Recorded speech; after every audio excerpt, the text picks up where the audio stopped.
To get the most out of your Absa Bank current account, it is essential to understand how to manage it effectively. First, choose the right account type that suits your needs, as Absa offers various current account options for individuals and businesses.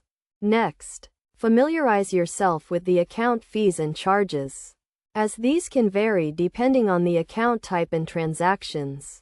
It is crucial to keep track of your account balance and transactions to avoid unnecessary fees and penalties. Using Absa's online banking and mobile banking services can help you stay on top of your account activity, allowing you to view statements, transfer funds, and pay bills conveniently. Additionally, setting up account alerts can notify you of any suspicious transactions or low balance, enabling you to take prompt action.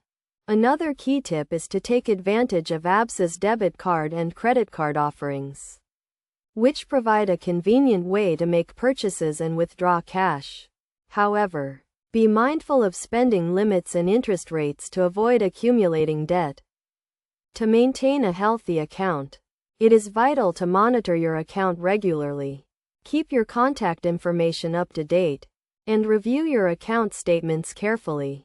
By following these tips, you can optimize your Absa Bank current account, streamline your financial management, and enjoy a hassle-free banking experience. It is also important to note that Absa Bank offers additional services such as overdraft facilities and credit facilities, which can provide a financial safety net in times of need. However, these services should be used responsibly and with caution to avoid accumulating unnecessary debt. By understanding and implementing these tips, you can unlock the full potential of your Absa Bank current account, achieve your financial goals, and enjoy the benefits of convenient and secure banking.